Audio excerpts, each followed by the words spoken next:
Hi dear students, today we are going to start the topic that is the lymphoid organs. So lymphoid organs are specialized type of lymphatic tissues that has been encapsulated from, means that is the lymphoid tissue is present in organized form and that is surrounded by a connective tissue capsules. So there are two types of lymphoid organs. These are the primary lymphoid organs and secondary lymphoid organs. Primary lymphoid organs means such type of lymphoid organs which play a role in the formation of the lymphocytes or some differentiation occurs of these cells in this organ. So this type of lymphoid organs are called primary lymphoid organs, means either there is the formation or differentiation of the lymphocytes occur in these organs, so they are called as primary lymphoid organs. And the second one is the secondary lymphoid organs. They are not involved in the formation of the lymphocytes mostly, but they filter the blood or lymph, so they are called as secondary lymphoid organs. So primary lymphoid organs are the bone marrow, cloacal bursa, and thymus. Cloacal bursa is also a primary lymphoid organ that is present in poultry. The formation of B lymphocytes occurs inside the bone marrow in most individuals or most animals, and the differentiation of bone marrow, lymphocytes also occurs in this bone marrow in case of mammals, but in case of birds, the lymphocytes are formed inside the bone marrow, but the differentiation of these lymphocytes into B lymphocytes occurs in the cloacal bursa. The lymphocytes are also differentiated in another type of organ that is called as thymus. The lymphocytes that are differentiated are maturated again in the thymus. So this type of differentiated cells are again then called as T lymphocytes. Mostly the T lymphocytes differentiates in the thymus in both cases of mammals and birds. So starting from the thymus, that is the primary lymphoid organ, the thymus is basically present in the neck region near the trachea and bilobe formed. With the passage of time, this becomes smaller and smaller in structure.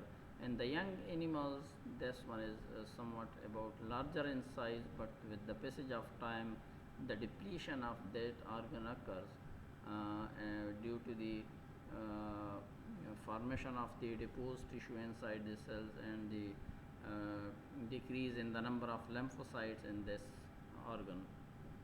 So thymus originates basically as an outgrowth from the epithelial cells or the endoderm of the third pharyngeal pouch. It is also called as the lymphoepithelial organ.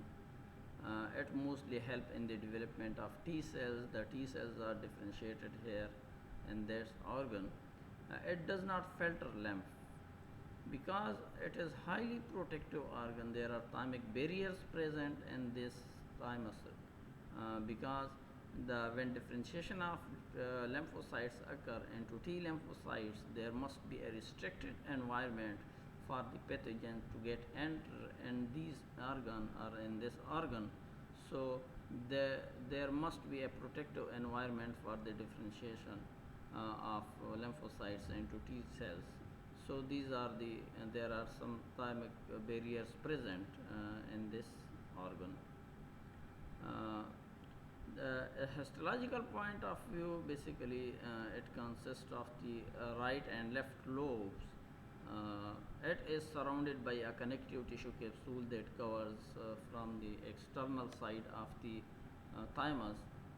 It mostly consists of the connective tissue, dense connective tissue, that connective tissue penetrates inside the thymus, that divide that thymus into various lobule-like structure, but that separation or that division of these different lobules is not completely, but that one is the partial. It partially divides the lobe into various lobule-like structures. So the continuation of this capsule inside the thymus region, these are called as septa, that is covered with the connective tissue. Septa divides that lobe into partially separated lobules, and each lobule again consists of the two regions, that is called as cortex and medulla. Medulla is loosely arranged cells or connective tissue present here, while cortex is a little bit darker region, consists of mostly the lymphocytes where its multiplication takes place. So starting from the cortex, here you can see the diagram of that thymus.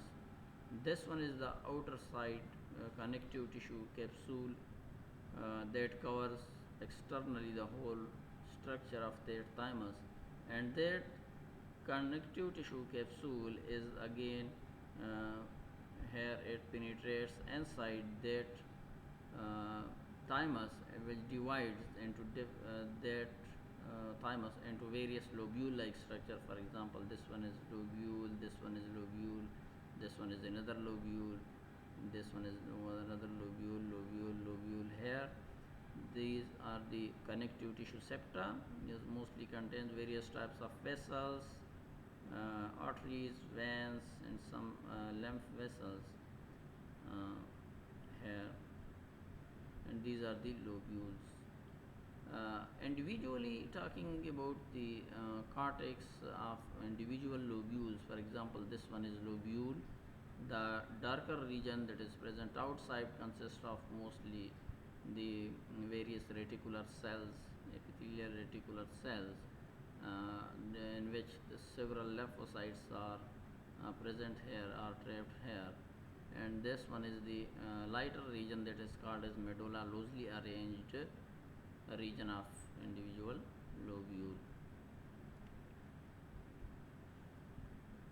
So cortex consists of the epithelial reticulum. That reticulum is formed by the epithelial reticular cells. Whenever we are talking about the reticulum, it means it is a meshwork-like structure or the supportive structure network that is formed by the epithelial reticular cells, in which various types of T lymphocytes are present here. Here means in this region you will see under the microscope that these lymphocytes are mostly the T lymphocytes that are called as the thymocytes. Here you can see little bit the darker cells, these are called as the thymocytes, present in the cortex of individual lobule of the thymus.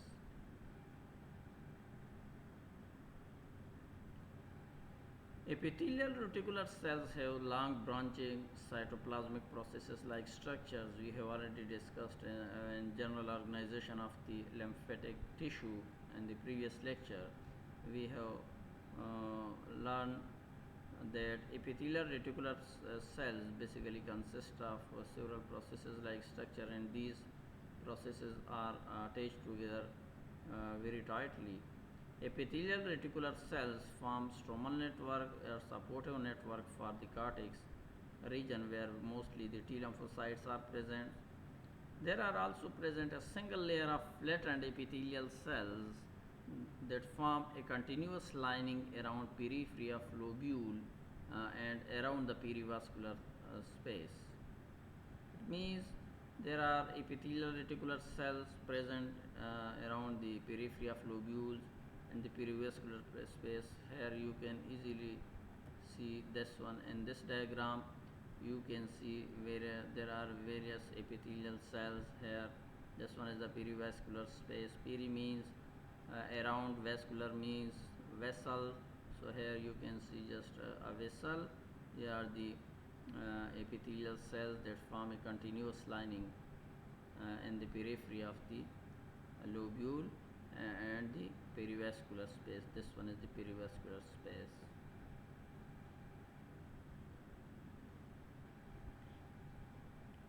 Some medium-sized lymphocytes and lymphoblasts are also present in this reticular network. The lymphocytes have the ability to proliferate, or they undergo a high mitotic divisions that differentiate into deeper cortex.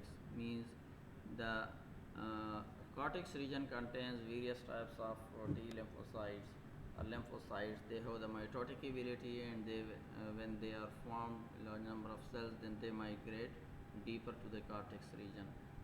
The thymic cortex stains little bit darker due to the presence of lymphocytes. Means when we see the cortex region, it looks like somewhat darker compared to the medulla region, because it consists of various types of lymphocytes that are involved in high mitotic activities. So as far as the medulla is concerned, medulla is the structure of epithelial reticular cells. Here again the reticular cells are present, epithelial reticular cells, and the medulla region. They are same as they were present in the cortex region, but the cells here present are somewhat larger compared to the cortex region. And these cells contains the mitochondria, rough endoplasmic reticulum, and some Golgi complex. Epithelial reticular cells also form some thymic or Hessel corpuscles. Here are structures present, you will see in the medulla region that there are some circular like structures present here, in this circle like structures present here. These are basically the calcified or degenerated type of cells, large central cells that are surrounded by keratinized cells from the outside in a circular fashion. Means in thymic corpuscle, it is just a structure that is consists of the calcified or degenerated large type of cells that are covered externally by the keratinized cells in circular fashion. Some interdigitating cells are also present in the medulla. These are the antigen presenting cells that are present in that medulla region. Some small lymphocytes and macrophages are also present in epithelial reticular meshwork. In that region, you can also see the epithelial reticular cells here. This one is the medulla region, is loosely packed region and lighter region. This one is the thymic corpuscle. This one is the degeneration center of thymic or Hessel corpuscle. And these are the again epithelial reticular cells. These are the blood vessels present in the medulla region. These are also called as trabecular septi. Trabecular septi are the same things. And at a stage, the thymus is somewhat about very smaller in structure, but in young animals or the newborns, with the smaller ages, this thymus is mostly larger in size and very active in young animals. But the normal involution occurs at sexual maturity. Means as the individual grow and it becomes to the maturity, sexual maturity, the depletion of this organ occurs. It becomes smaller in structure. During involution, the lymphocytes becomes depletion of these lymphocytes occurs. Means the lymphocytes are the lymphocytes become deleted. Means depletion occur, and the enlargement of epithelial reticular cells are also occur, along with some the fats deposition also occurs in that organ. So it becomes smaller and smaller. In adult animals, the thymus consists of basically a very narrow cards like lymphocytes.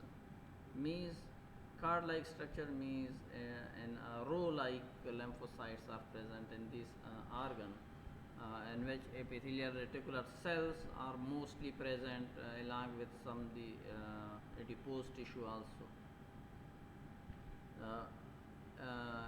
In Instead of its most function, the differentiation of the T lymphocytes by the thymus, it also helps in the secretion of various products.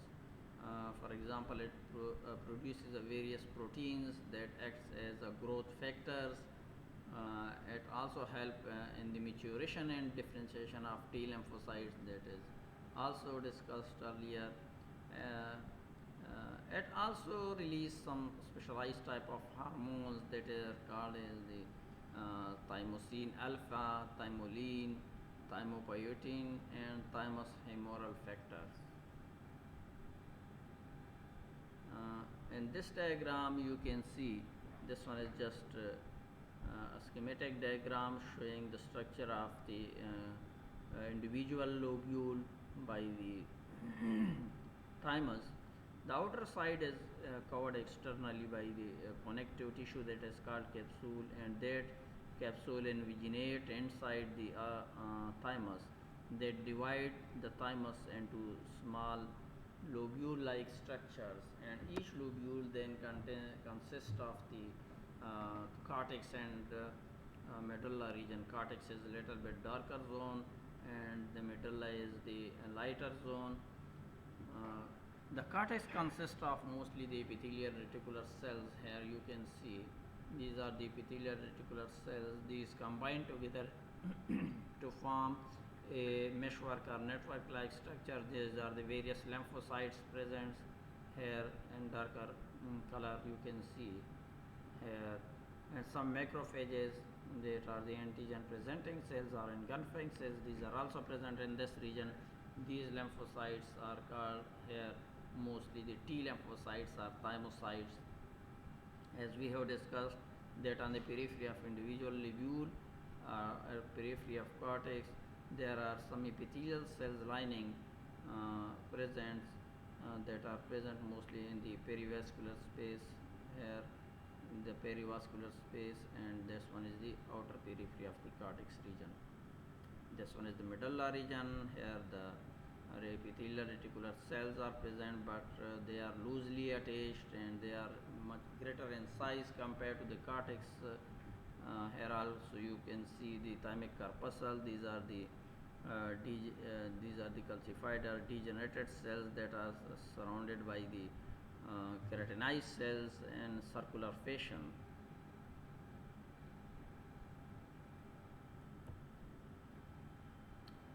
So the next one is the secondary lymphoid organs. Secondary lymphoid organs are basically the present in the body like a check post. As we can see, I am giving almost that example that if we see or if we are traveling from one place to other place, we can see that there are some check posts present, check posts, army check posts or police check posts are present in various locations to check the people that are involved in the illegal activities. So the same example can be applied here, that in our body in different locations, small check posts like structures are present, and these are the secondary lymphoid organs, and these lymphoid organs try to capture the pathogens that have been entered in our body. For example, from one place, if they are released, so they can be captured in the next check post. So it consists of the secondary lymphoid organ consists of the lymph node, spleen, hemal node, etc., along with some tonsils. These are work as secondary lymphoid organs. Secondary lymphatic tissue and organs that are situated at entry points of the antigens. Basically, these are the present to the very first point to check the pathogens that get entry into the body. I am giving just example of tonsils that these are present in the neck region. Here, if we ingest any type of pathogen along with some foods, when that passes to that region, here the tonsils try to capture these pathogens or antigens. The tissue is well populated with antigen presenting cells to produce immune response. Some antigen presenting cells are also present in these lymphoid organs to produce immune response. Secondary lymphatic tissue is more exposed to antigen.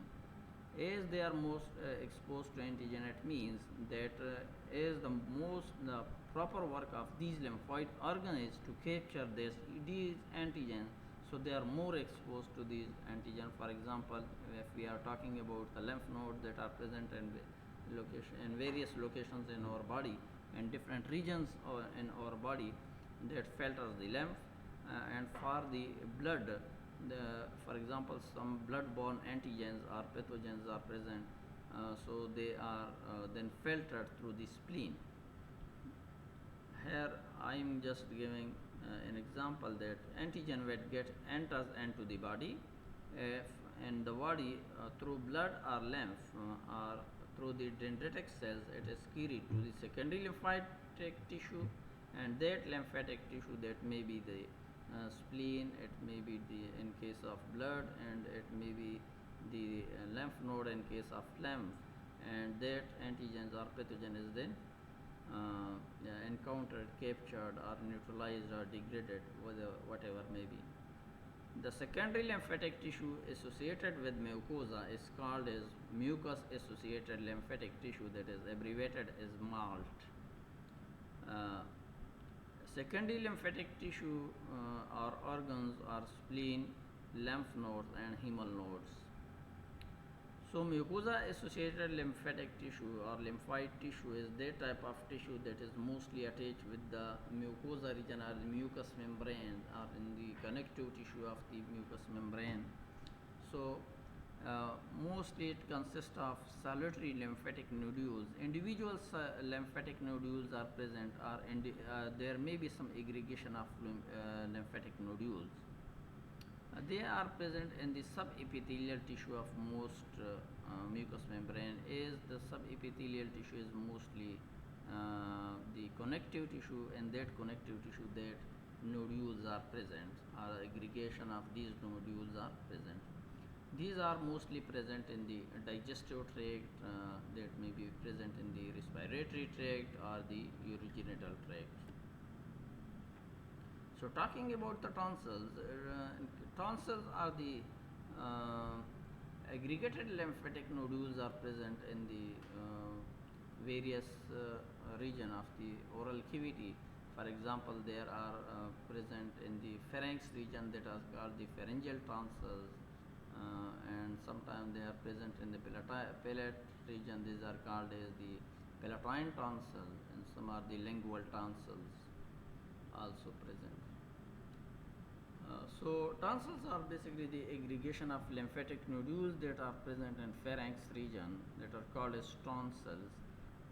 They are located at the sites to encounter antigens, as already discussed, that when anything we are going to eat, well, along with some food, we also engulf some pathogens, bacteria, etc. So when that goes enter and out to our body, so the tonsils try to capture these antigens. Mostly tonsils are covered by stratified squamous epithelium, but the epithelium changes from region to region.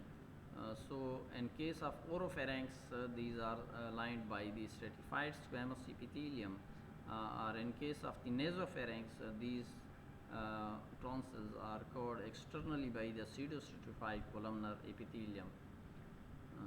The tonsil surface may be sometimes circular. For example, in this case, we can see that the surface of the tonsil is not smooth.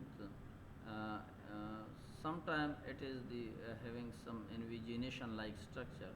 Invagination of these epithelium occurs, means there are some similar like structures present.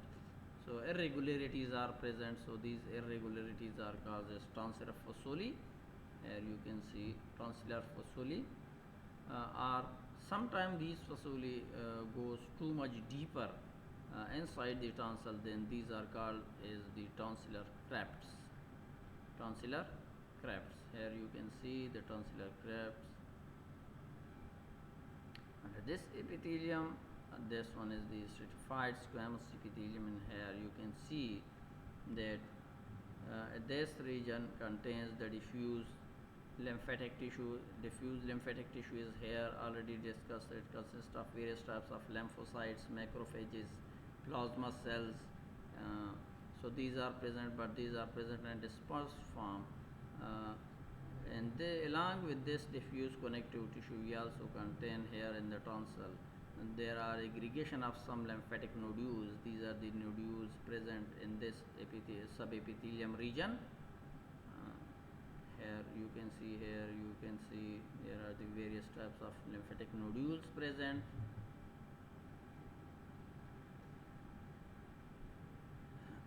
The epithelium is also infiltrated with some lymphocytes, macrophages and neutrophils. Means that in case of here, this means intraepithelial lymphocytes, some macrophages may be present here in these epithelium. Beneath epithelium, already discussed, some lymphatic nodules are present that are surrounded by diffuse lymphatic tissue. The lymphatic nodules may have a germinal center. Here you can see the germinal center, that is lighter zone of the secondary lymphatic nodules.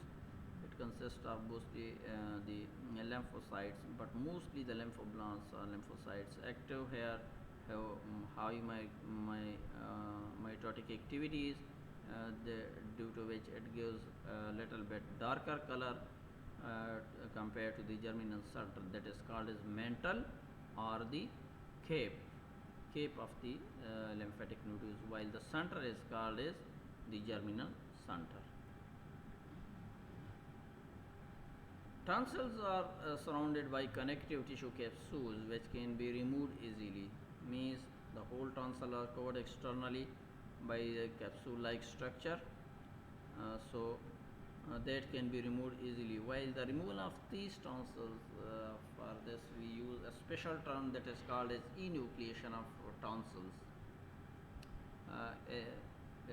Similarly, if this lymphatic tissue is attached with the bronchus region, then respiratory system, so this one is called then the BART, that is the bronchus associated lymphatic tissue, which comes under the classification of the MALT, that is the mucosa associated lymphatic tissue.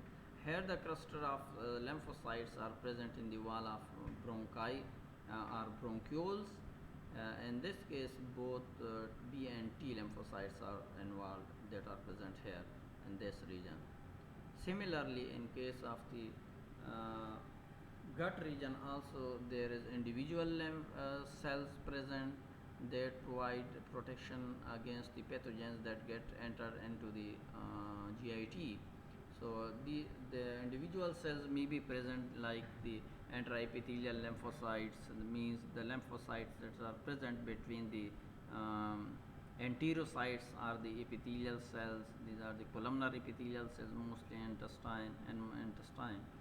So there may be present some plasma cells, and some epithelial lymphocytes are also present, that are present in the connective tissue. Later on we will discuss in other chapters of the gut gastrointestinal tract. Solitary and aggregated lymphatic nodules may be present in the form of the pair patches in the ileum region of the gastrointestinal tract.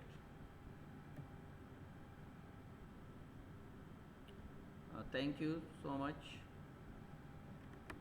That is the end of the lecture.